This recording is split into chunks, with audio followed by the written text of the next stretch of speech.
Friends, welcome back to my channel. Radhe Radhe, Hare Krishna. तो friends, आज हम बात करेंगे नवरात्रि के तीसरे दिन की माँ चंद्रघंटा के बारे में।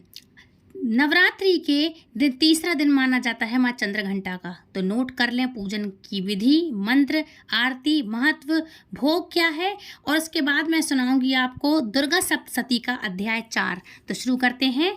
तो फ्रेंड्स, नवरात्रि में तीसरे दिन माँ चंद्रघंटा की पूजा की जाती है और देवी भागवत पुराण में यह विस्तार से बताया गया है कि माँ यह रूप बेहद सौम्य, शांत और सुख समृद्धि प्रदान करने वाला रखती हैं। और ये है भी। माँ चंद्रघंटा की पूजा करने से आपके सुख और भौतिक सुखों में वृद्धि होती है और माँ दुर्गा समाज में आपका प्रभाव बढ़ाती हैं। कहते हैं कि नवरात्रि के तीसरे दिन विधि विधान से माँ चंद्रघंटा की पूजा करने से आपके आत्मविश्वास में इफाजा होता है, वृद्धि होती है। आइए जानते हैं नवरात्रि के तीसरे दिन की पूजा विधि, मंत्र और भोग आरती सब कुछ बताऊंगी, बस वीडियो में बने रहें। क्योंकि माँ चंद्रघंटा का रूप अलौकिक, तेजस्मयी और ममतामयी माना जाता है। माँ के इस रूप में पूजा करने से आपको जीवन के हर क्षेत्र में मनचाही सफलता प्राप्त होती है। माँ के मस्तक पर अर्धचंद्र के आकार का घंटा शोभायमान होता है, जो बिंदी के रूप में बना रहता है, घंटे की तरह। इसलिए देवी का नाम चंद्रघंटा पड़ा। नवरात्रि के तीसरे दिन सूर्योदय से पूर्व उठकर माँ की पूजा करनी चाहिए। उनकी पूजा में लाल, पीले गेंदे के फूलों का प्रयोग करना चाहिए। अच्छा होता है ये चढ़ाना माँ को। माँ इससे बहुत जल्दी प्रसन्न होती हैं।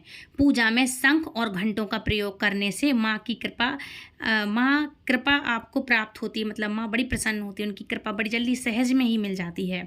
अब बात करते हैं माँ चंद्रघंटा का तीसरा उनका स्वरूप है, जो माँ तीसरा दिन का हमारी नवरात्रि में। तो माँ चंद्रघंटा का स्वरूप कैसा है? तो माँ चंद्रघंटा का स्वरूप स्वर्ण समान चमकीला होता है। उनका वाहन शेर है। उनकी 8 भुजाओं में कमल, धनुष, बाण, खड़ग, कमंडल, तलवार, त्रिशूल और गदा आदि जैसे अस्त्र और शस्त्र सुसज्जित होते हैं। गले में सफ़ेद फूलों की माला माँ पहने हुए हैं और माँ ने अपने मस्तक पर चंद्रमा के साथ ही रत्न जड़ित मुकुट धारण किया हुआ है। वह सदैव युद्ध की मुद्रा में रहते हुए तंत्र साधना में लीन रहती हैं। माँ चंद्रघंटा का भोग कौन सा है? माँ चंद्रघंटा का भोग लगाने के लिए केसर की खीर का उपयोग करना चाहिए। मतलब माँ के लिए केसर की खीर का भोग लगाना चाहिए। साथ में लौंग, इलायची, पंचमेवा और दूध से बनी अन्य मिठाइयों का भी प्रयोग आप कर सकते हैं। साथ ही माँ के भोग में मिश्री जरूर रखें और पेड़े का भोग भी लगाना चाहिए। माँ को बहुत प्रिय है मिश्री, पेड़े का भोग और केसर युक्त खीर। माँ का फेवरेट कलर कौन सा है? पसंदीदा रंग कौन सा है माँ का? तो माँ लाल रंग को शक्ति और वृद्धि का प्रतीक माना जाता है। माँ की पूजा में लाल रंग के वस्त्र पहनकर पूजा करना सबसे शुभ माना जाता है। माँ चंद्रघंटा आपके पूरे परिवार पर अपनी कृपा बनाए रखती हैं। आपके लिए सुख और समृद्धि के सेहत के द्वार खोलती हैं और सुख समृद्धि में वृद्धि होती है। अब बात करते हैं माँ चंद्रघंटा का पूजा मंत्र कौन सा है? तो मंत्र है ओम देवी चंद्रघंटाय नमः, ह्रीं श्रीं अंबिकाय नमः। ये माँ का मंत्र है। अब बात करते हैं माँ की पौराणिक कहानी के बारे में। तो पौराणिक कथाओं के अनुसार स्वर्ग पर राक्षसों का उपद्रव बढ़ने पर दुर्गा मैया ने चंद्रघंटा माँ का स्वरूप धारण किया था। महिषासुर नामक दैत्य ने सभी देवताओं को परेशान कर रखा था। महिषासुर स्वर्गलोक पर अपना अधिकार जमाना चाहता था और सभी देवी देवताओं से युद्ध कर रहा था। महिषासुर के आतंक से परेशान सभी देवतागण भगवान ब्रह्मा, विष्णु और महेश के पास जा पहुंचे। सभी देवताओं ने खुद पर आई विपदा को वर्णन किया त्रिदेवों के सामने। उनसे त्रिदेवों के सामने वर्णन भी किया और उन त्रिदेवों से मदद भी मांगी। देवताओं की विनती और असुरों का आतंक देख त्रिदेव को बहुत गुस्सा आया। त्रिदेवों के क्रोध से एक ऊर्जा निकली। उसी ऊर्जा से माता चंद्रघंटा देवी अवतरित हुई। माता के अवतरित होने पर सभी देवताओं ने माता को उपहार दिया। माता चंद्रघंटा को भगवान शिव ने अपना त्रिशूल, श्री हरि जी ने मतलब भगवान विष्णु ने अपना चक्र, सूर्य ने अपना तेज तलवार, सिंह और इंद्र ने अपना घंटा माता को भेंट के रूप में दिया। अस्त्र शस्त्र सुशोभित अस्त्रों शस्त्रों से सुशोभित माँ चंद्रघंटा ने महिषासुर का मर्दन कर स्वर्ग लोक और सभी देवताओं को रक्षा प्रदान की। इस तरह से माँ का रूप कहलाया चंद्रघंटा और माँ की पूजा होने लगी और सभी माँ को पूजनीय, सब लोग माँ को पूजते हैं। अब बात करते हैं इनकी विधि के बारे में। चंद्रघंटा वाले दिन, जिस दिन तीसरा दिन होता है, जब माँ का तीसरा स्वरूप है चंद्रघंटा माँ का, उस दिन सुबह आपको क्या करना चाहिए? तो सुबह उठकर स्नान करें, मंदिर साफ करें, दुर्गा माँ का गंगा जल से आप अभिषेक करें और घर में साफ सफाई करके, मतलब अभिषेक करके, और सबसे पहले मंदिर आप पवित्र करेंगे गंगा जल से, उसके बाद माँ का अभिषेक करें। मैया को अक्षत, लाल चंदन, चुनरी, सफ़ेद और लाल पुष्प अर्पित करें। सभी देवी देवताओं का जल अभिषेक करके फूल, फल और तिलक लगाएं। प्रसाद के रूप में फल और मिठाई चढ़ाएं। घर के मंदिर में धूप बत्ती और घी का दीपक जरूर से जलाएं। दुर्गा सप्तशती और दुर्गा चालीसा का पाठ जरूर करें, जो कि मेरे चैनल पे ऑलरेडी है, तो आप जाकर देख सकते हैं, सुन सकते हैं। फिर पान के पत्ते पर कपूर और लौंग से माता की आरती करें। अंत में क्षमा प्रार्थना जरूर करें कि माँ, यदि हमसे कोई गलती हो गई हो तो प्लीज़ हमें माफ़ करें। अब बात करते हैं इनकी मुहूर्त के बारे में। तो सबसे पहला मुहूर्त है जो बहुत सुबह उठ जाते हैं 4 साढ़े 4 बजे का, तो उसका मुहूर्त है, पहला ब्रह्म मुहूर्त है 4:30 बजे से लेकर के 5:15 तक सुबह। प्रातः संध्या का मुहूर्त है 4:52 से 6 बजे तक। अभिजीत मुहूर्त है 11:57 से लेकर 12:48 तक। विजय मुहूर्त रहेगा 2:2:30 बजे से लेकर 3:21 तक। और गोधूली बेला मतलब शाम के टाइम का मुहूर्त रहेगा 6:44 से 7:06 तक। सायंकाल संध्या का समय रहेगा 6:45 से 7:42 तक। अमृत काल का मुहूर्त रहेगा 11:23 से लेकर के 12:53 तक। और निशीता मुहूर्त रहेगा 11:56 से 11:56 से लेकर के 12:44 तक। और रवि योग बन रहा है 6 बजे से लेकर 1 बजे तक 38 मिनट तक। ये इस तरह का टाइम है। और मैं आपको बता दूं, लाल रंग पसंद है। पसंदीदा फूल गुलाबी और कमल का है। गुलाब और कमल का कोई भी फूल चढ़ा सकते हैं। और पसंदीदा भोग है माँ की दूध से बनी हुई खीर, केसर वाली, और दूध से बनी हुई खीर और मिठाइयाँ, ये माँ को बहुत प्रिय है। अब बात कर लेते हैं हम दुर्गा सप्तशती के चौथे अध्याय के बारे में। फिर लास्ट में हम माँ की आरती करेंगे। तो शुरू करते हैं दुर्गा सप्तशती का अध्याय चौथा। फिर उसके बाद ऋषि ने आगे कहना प्रारंभ किया, जब दुरात्मा दानव महिषासुर तथा उसकी राक्षसी सेना का ध्वस्त देवी के हाथों हो गया, तब इंद्रादिक देवताओं भूमि पर मस्तक टेककर देवी दुर्गा की स्तुति करने लगे। हर्षातिरेक के कारण, मतलब खुशी के कारण, उनके सुंदर अंगों में रोमांच हो रहा था। देवताओं ने कहा, आपका स्वरूप ही सब देवों की शक्ति है। अपनी शक्ति से अपने मस्तक विश्व को, आपने समस्त विश्व को व्याप्त कर रखा है। आप सभी देवों तथा महर्षियों के द्वारा अत्यंत पूजनीय हैं। आप हम सबों का कल्याण करें। जिन देवी के अतुलनीय प्रभाव तथा उनके विक्रम का वर्णन करने में भगवान शेषनाग, ब्रह्मा और शिवजी भी अपने को सर्वथा असमर्थ पाते हैं, वे ही भगवती चंडिका संपूर्ण जगत का पालन एवं अमांगलिक भय के निवारणार्थ उपाय करें। जो धर्म तत्पर पुरुष के ग्रह में लक्ष्मी रूप से, दुरात्माओं के यहाँ अलक्ष्मी रूप से, विशुद्ध अंतःकरण वालों के हृदय में स्थित बुद्धि रूप से, सज्जनों में श्राद्ध रूप से तथा कुलीनों में लज्जा रूपणी बनकर निवास करती हैं, उन महामाया भगवती दुर्गा को हम सब नमस्कार करते हैं। हे देवी, आप संपूर्ण विश्व का पालन करें। आप इस अचितनीय रूप, असुरों के विनाशक सौंदर्य तथा समस्त देवासुरों के सामने उत्पन्न हुए अद्भुत चरित्र का वर्णन नहीं कर सकते। सृष्टि की उत्पत्ति में आप ही कारणभूत हैं। आप ही में तीनों गुण सत्व, रज और तम गुण हैं। तथापि आपका संसर्ग दोषों से नहीं होता है। आपके महत्व को भगवान शिव और शिव जी भी नहीं जान सकते। इस चराचर जगत की उत्पत्ति आपके ही अंश से हुई है। आप ही समस्त प्राणियों के लिए आधार स्वरूप हैं। आप ही एकमात्र सबके लिए मूलभूत व्याकृता प्रकृति हैं। हे देवी, अज्ञात यज्ञ आहुति में जिनके उच्चारण मात्र से सभी देवों की तुष्टि होती है वह स्वाहा आप ही हैं, जिनके अतिरिक्त आप पितरों की भी तृप्तिदायिनी हैं। इसलिए सभी लोग आपको स्वधा के नाम से अभिहित करते हैं। हे देवी, आप ही वह पराविद्या है जिससे निर्वाण प्राप्ति, अचितन्य महाव्रत स्वरूपता, सर्व संपूर्ण दोष राहित्यता, जितेंद्रियता एवं तत्व की सारता प्राप्त होती है, तथा जिनकी उपलब्धि के लिए समस्त मुनिजन निरंतर अभ्यासशील रहते हैं। आप ही शब्द स्वरूपणी, शब्द रूपा, अत्यंत निर्मल ऋग्वेद, यजुर्वेद तथा उद्गीरत, एक प्रकार के वैदिक गान को जो छंद के रूप में गाया जाता है, ये उसको कहते हैं उद्गीरत, के मनोहर पाठ से युक्त उद्भ्रथ रूप में सामवेद की आधार है।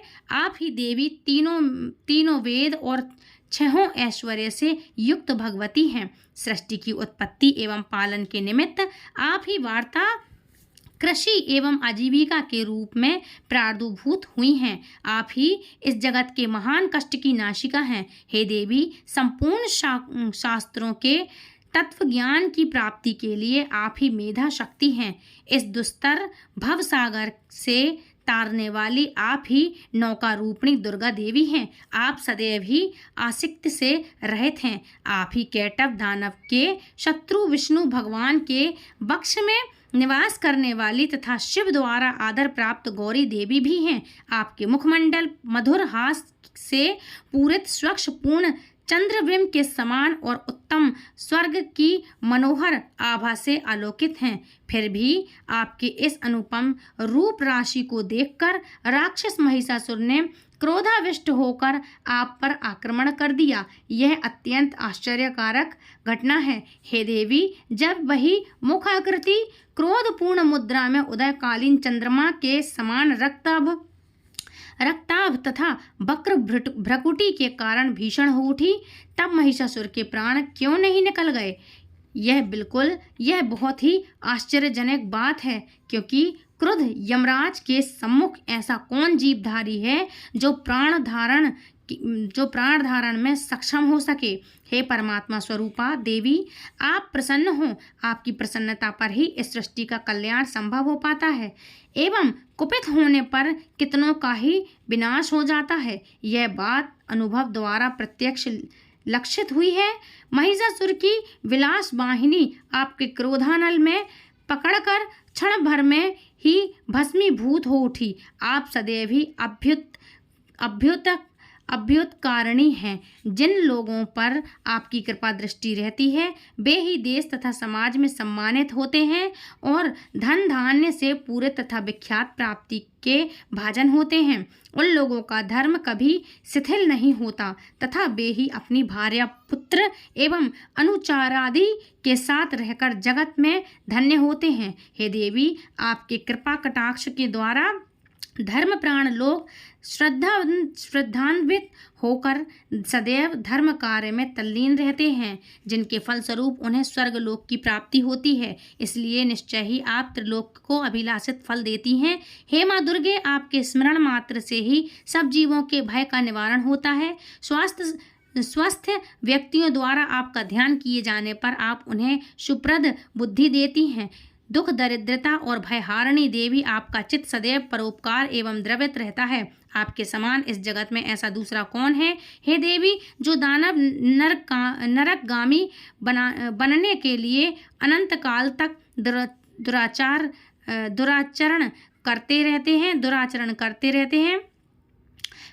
दुराचरण करते रहे, उन्हें वध के बहाने स्वर्ग प्राप्ति कराने तथा संसार को सुखी बनाने हेतु ही आप उनका संहार करती हैं। आप अपने शत्रुओं पर शस्त्र क्यों उठाती हैं? आप में अपने दृष्टिपात से ही समस्त दानवों को भस्मसात करने की शक्ति है, फिर भी आप ऐसा न करके युद्ध स्थल में ही उनका वध करती हैं। इस बात में कोई भेद अवश्य ही छिपा हुआ है। वह भेद अनुमानतः यही होगा कि वे सब दानव मेरे शस्त्र स्पर्श द्वारा पवित्र होकर स्वर्ग लाभ करें, स्वर्ग को जाएं। मतलब इस प्रकार उन पापात्माओं के प्रति भी आपके उत्तम विचार रहते हैं। उन राक्षसों की आंखें खड़क की भयंकर चमचमाहट और त्रिशूल की घनीभूत तृप्ति से चकाचौंध हो जाने पर भी प्रकाश रहित नहीं हुई, क्योंकि वे सब आपके आनंदप्रद मुखचंद्र को निहार रहे थे। हे देवी, आपका शील दुरात्माओं के अनीतिकर व्यवहार का निवारक है।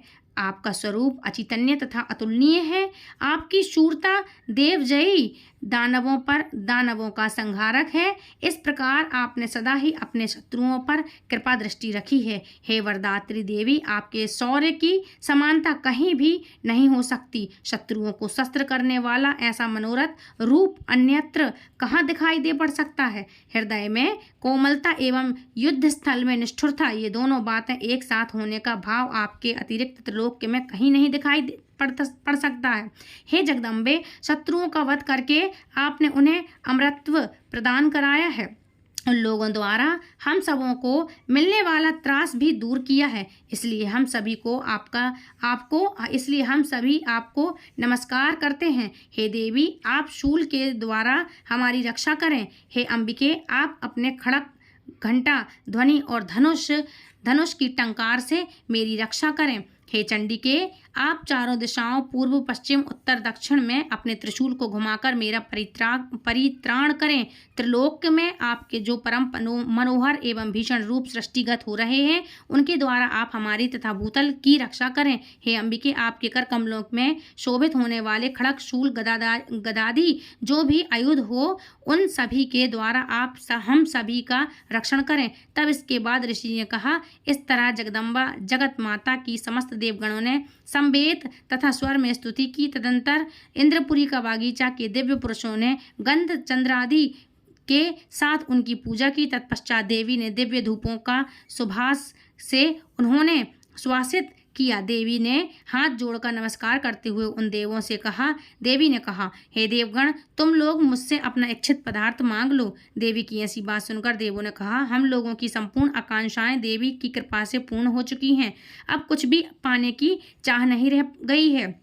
हे महेश्वरी, आपने हमारे प्रबल शत्रु महिषासुर का वध किया है, फिर भी आप यदि अनुग्रहवश हम लोगों को कुछ देना चाहती हैं तो हमारी लालसा है कि हम सब जब भी आपका स्मरण करें तभी आप दर्शन देकर हम सबों का कष्ट दूर करें। हे प्रसन्न वदना अंबिके, जो भी कोई इन स्त्रोतों के द्वारा आपका गुणगान करे, उसे आप धन धान्य एवं स्त्री पुत्र आदि से युक्त करें तथा हम लोगों पर सदा अपनी प्रसन्नता की दृष्टि रखें। इसके बाद अनंतर ऋषि ने कहा, हे राजन, देवताओं ने अपने तथा विश्व के कल्याण के निमित्त जब भद्रकाली देवी को स्तवन के द्वारा प्रसन्न किया, तब देवी तथास्तु वैसा ही हो कहकर वहीं अंतर्ध्यान हो गई। हे राजन, प्राचीन काल में त्रिलोक के हितैषणी देवी देवों के शरीरांग से जिस तरह प्रादुर्भाव हुई थी, वह सब वृतांत मैंने तुम्हें बतला दिया है। तदंतर देवों की हितकारिणी देवी ने जिस तरह गौरी देवी के अंडों से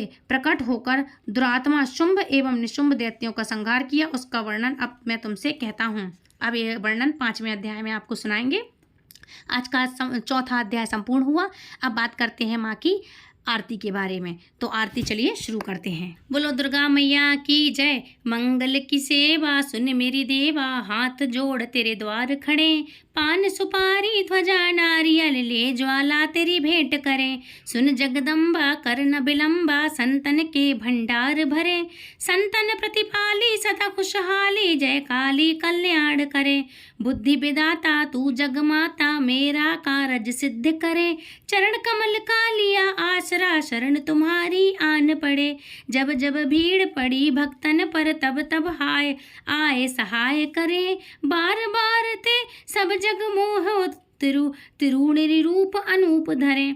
माता हो कर पुत्र खिलावे, भार्या हो कर भोग करे, संतन सुखदाई सदा सुहाई, संत खड़े जयकार करें। ब्रह्मा विष्णु महेश फल लिए, भेंट देन तेरे द्वार खड़े। अटल सिंहासन बैठी माता, सिर सोने का छत्र फिरे। बार शनिचर कुमकुम वर्णी, जब लंगुर पर हुक्म करे। खड़क खपर त्रिशूल हाथ लिए, रक्त बीज को भस्म करे। शुंभ निशुंभ पछारे माता, महिषासुर को पकड़ दले।